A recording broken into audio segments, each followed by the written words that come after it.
Bonjour et bienvenue dans cette nouvelle analyse. Aujourd'hui, on va faire un truc un peu différent. On ne va pas décortiquer des statistiques super complexes ou des données techniques, non. À la place, on va plonger dans une réflexion fascinante sur notre propre nature. On va explorer un texte vraiment magnifique qui essaye de définir ce que signifie réellement le mot humain. C'est un sujet qui nous touche tous au plus profond et franchement, c'est un vrai privilège de pouvoir faire ce cheminement avec vous aujourd'hui. Et paf, dès le départ, on se prend ce mur. Qui suis-je? C'est un peu la question ultime, non? Ce qui est génial ici, c'est que notre texte source ne voit pas ça juste comme une curiosité passagère. Il positionne cette question comme la capacité fondatrice de l'humanité. Pensez-y une seconde.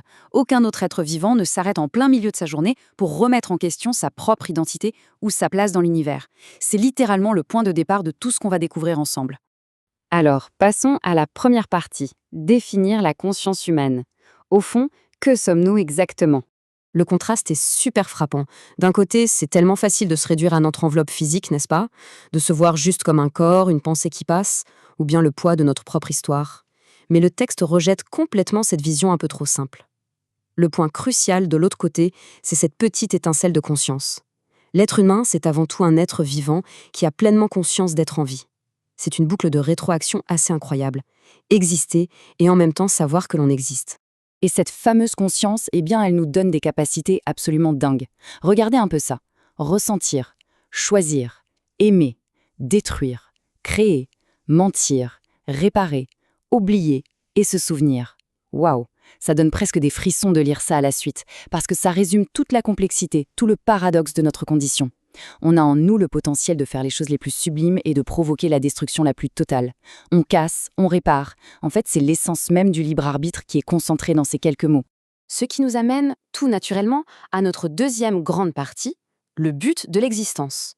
Pourquoi est-ce qu'on est là, au juste? Alors, à quoi sert l'être humain? Prenons vraiment un instant pour laisser cette question résonner. Elle est abrupte, voire même un peu provocatrice, pas vrai?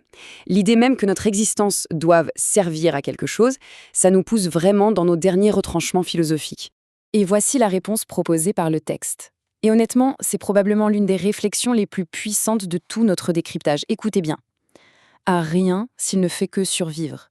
À tout lorsqu'il commence à être. C'est fort, non? Ça illustre à la perfection la différence énorme entre la simple biologie et l'humanité. Garder nos fonctions vitales actives, respirer, manger, se protéger, ça ne suffit pas à nous définir.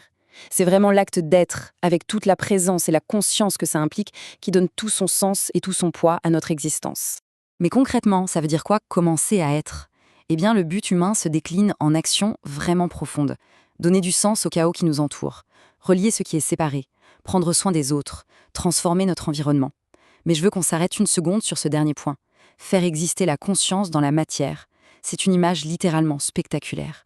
Pensez-y, nous sommes en quelque sorte le pont par lequel l'univers, la matière brute, devient capable de penser, d'avoir des intentions et de faire preuve d'empathie. C'est fou quand on y pense. Alors, comment est-ce qu'on oriente cette existence au quotidien? Passons à la troisième partie, notre mission et nos origines. Autrement dit, comment devrions-nous agir? Le texte précise une chose hyper importante. Absolument rien ne nous est imposé. Nous sommes libres, mais il suggère quelques pistes d'action pour accomplir notre humanité. 1. Aligner la pensée, la parole et les actes. Ça, c'est la définition même de l'intégrité. 2. Vivre avec les autres sans se trahir soi-même. C'est tout l'enjeu de trouver cet équilibre ultra délicat entre s'intégrer au groupe et rester fidèle à qui l'on est. Et 3. Se souvenir que nous vivons parmi les vivants. On n'est pas tout seul sur une scène de théâtre vide, on fait vraiment partie d'un immense écosystème partagé. Et ça nous amène directement à notre véritable mission. Le mot-clé ici, c'est se souvenir. Se souvenir que cette hiérarchie un peu artificielle, qu'on s'est parfois construite, eh bien, c'est une illusion totale.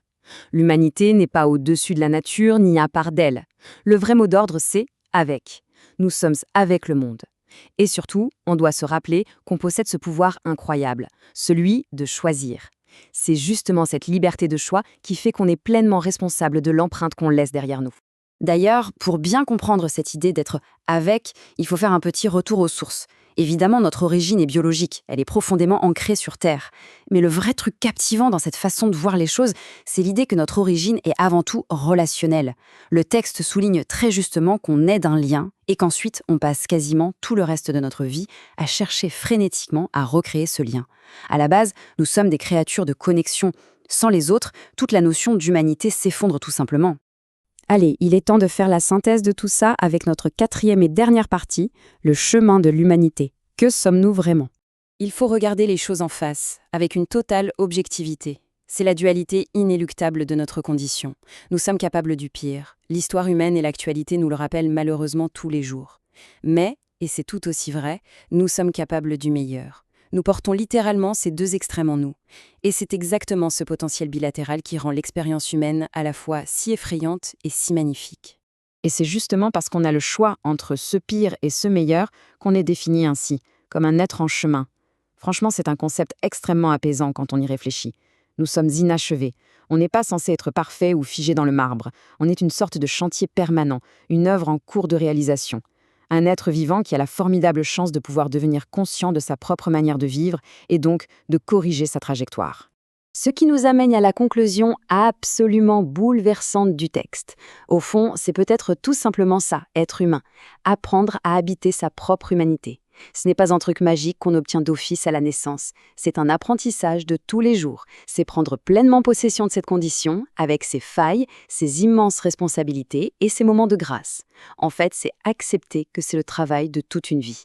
Alors, pour terminer ce décryptage, la réflexion se tourne vers le présent, vers nous tous. Puisque absolument rien ne nous est imposé, puisqu'on est tous inachevés et qu'on a ce fameux pouvoir de choisir, comment allons-nous choisir d'habiter notre humanité aujourd'hui ?